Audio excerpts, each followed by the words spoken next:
6 fair dice are thrown at a time. Find the probability that sum of the numbers turned up on the dice is divisible by 7. तो 6 dice को throw किया गया एक साथ और हमें find करना है कि 6 डाइस पर जो नंबर्स आया है उनका सम 7 का मल्टीपल हो, इसकी प्रोबेबिलिटी बतानी है। चलिए इसको करते हैं। मैं आपको दो डिफरेंट अप्रोच बताने वाला हूं।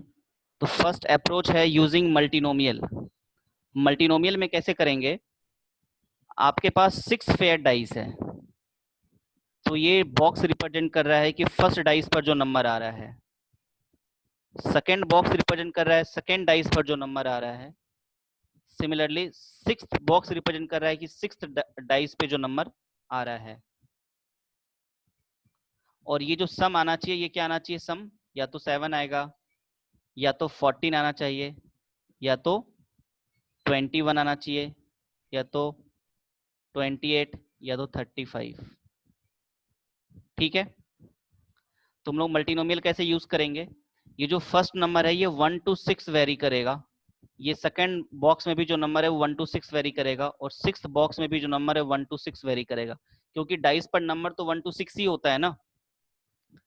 तो 6 डाइस पर जो नंबर आया है उसका सम 7 हो, उसके कितने नंबर ऑफ वेज हैं, है ना। तो उसके लिए मुझे निकालना होगा coefficient of alpha power 7 in the expansion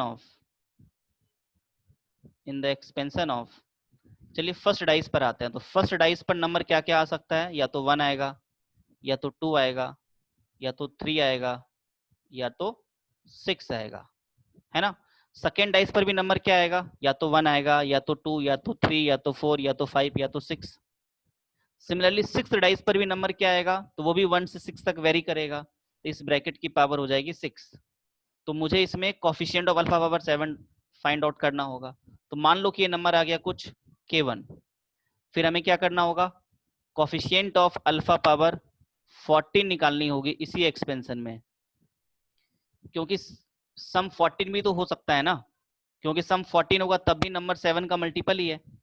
तो मान लो कि कोफिशिएंट ऑफ अल्फा पावर 14 मैं निकालूंगा इसमें, तो सपोज K2 आ गया।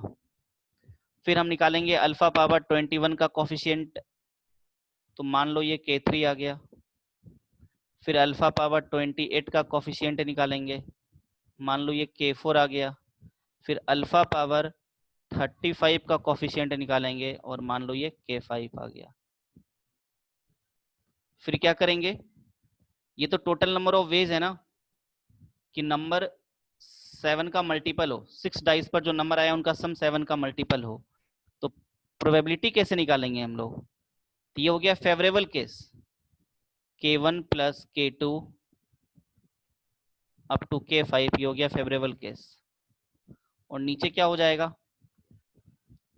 हर एक डाइस पर जो नंबर होगा वो कहां से कहां वेरी करेगा, तो 1 to 6 वेरी करेगा, तो सैंपल स्पेस हो जाएगा 6 पावर 6। ये हो गया मल्टीनोमियल का अप्रोच।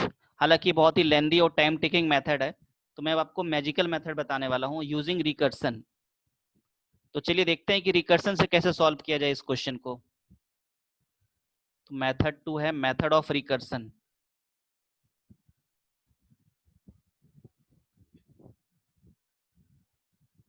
रिकर्सन में हमें एक इवेंट एज्यूम करनी होगी। तो मान लो मैंने एक इवेंट एज्यूम किया Pn। Pn क्या डिनोट्स करता है, तो Pn denotes the probability of the Pn denotes the probability that sum is multiple of 7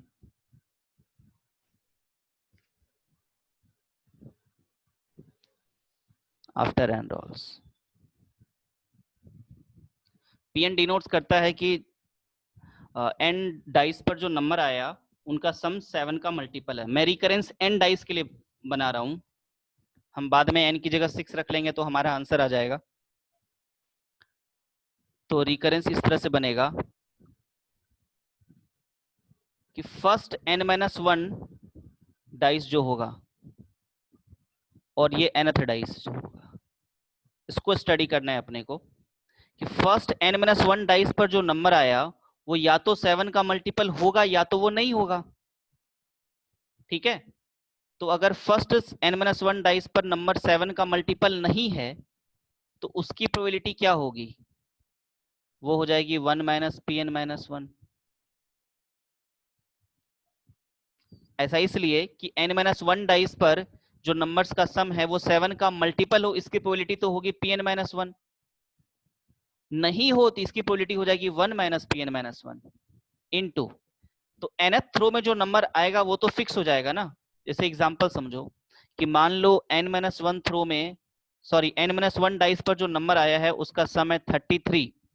ठीक है, तो nth थ्रो में हमें क्या चाहिए कि सम 7 का मल्टीपल हो जाए, तो nth थ्रो में हमें 2 चाहिए, क्योंकि 33 + 2 35 हो जाता है। तो nth थ्रो में 2 आने की प्रोबेबिलिटी क्या है? तो दैट इज 1/6। वेल, मान लो कि इसको और कुछ एग्जांपल लेते हैं। सपोज 41 आया हुआ है ना।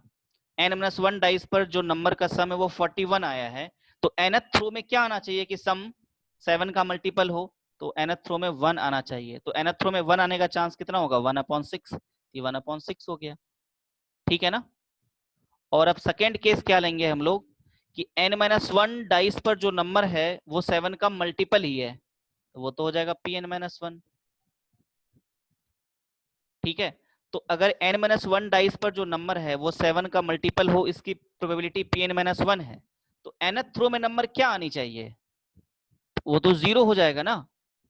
देखो समझो, लॉजिक ये है कि मान लो n-1 डाइस पर नंबर का सम 42 आया है, तो nth थ्रो में जो भी नंबर आना चाहिए वो 7 का मल्टीपल ही होना चाहिए, ताकि ओवरऑल सम 7 का मल्टीपल हो पाए। लेकिन हमें पता है कि नॉर्मल डाइस पर, एक फेयर डाइस पर नंबर 1 to 6 ही वेरी करता है। इसका मतलब कोई भी नंबर nth डाइस में आ जाए तो हमारा सम 7 का मल्टीपल नहीं हो पाएगा। तो यहां पर मैं क्या लिख रहा हूं, ये क्या है मेरा 0, क्या है? ये प्रोबेबिलिटी है कि nth थ्रो में ऐसा नंबर आए कि n थ्रो में जितने नंबर्स आए हैं सबका सम 7 का मल्टीपल हो, इसकी प्रोबेबिलिटी क्या हो जाएगी? 0। क्योंकि यहां पर आना क्या चाहिए? 7, 14, 21, वो तो पॉसिबल ही नहीं है ना, तो उसकी प्रोबेबिलिटी 0 हो गई। तो फाइनली हमारा रिकरेंस बन गया Pn = 1 - Pn-1 × 1/6, और बाउंड्री कंडीशन हो गया n > 2, क्योंकि P1 की वैल्यू तो हमें पता है, P1 की वैल्यू क्या होगी? 0 होगी। अगर हमने एक डाइस को थ्रो किया है तो सम कभी भी 7 का मल्टीपल तो नहीं आ सकता। अब इसमें हम लोग वैल्यूज रखते जाएंगे n की, और हमें P2, P3, P4, P5 सब कुछ मिलता जाएगा। चलो, अगर सपोज हमें P2 फाइंड करना है तो हम क्या करेंगे? 1 - P1 × 1/6। तो P1 कितना है मेरा? 0, तो ये हो गया 1/6। अगर P3 फाइंड करना है तो ये क्या हो जाएगा? 1 - P2 × 1/6।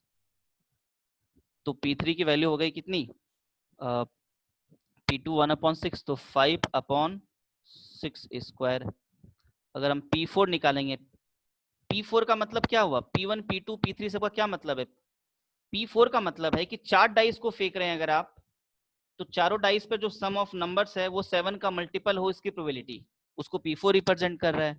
तो P4 हो जाएगा 1 - P3 × 1/6। तो P3 की वैल्यू अगर हम रख देते हैं तो मेरा P4 कितना आ जाएगा? 31/216। P5 सिमिलरली P5 निकालोगे तो आ जाएगा 185/6⁴। एंड P6 निकालोगे, क्योंकि 6 डाइस को थ्रो किया गया है, ये हो जाएगा 1111/6⁵। ये हमारा आंसर हो गया। यही हमें चाहिए था कि 6 नॉर्मल डाइस को थ्रो करने पर सम 7 का मल्टीपल, उसकी प्रोबेबिलिटी यही होगी। अगर हम लोग इस रिकरेंस रिलेशन को सॉल्व करेंगे तो हमारा सॉल्यूशन जो आएगा रिकरेंस को, वो क्या आएगा?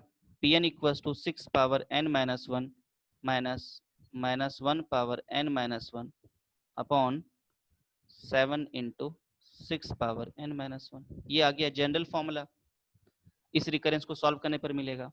तो रिकरेंस रिलेशन को सॉल्व कैसे करते हैं ये हम लोग रिकरेंस वाली वीडियो में पढ़ेंगे, जो कि RMO, INO and IIT advance तीनों के लिए बहुत इंपॉर्टेंट है। Hope you got it.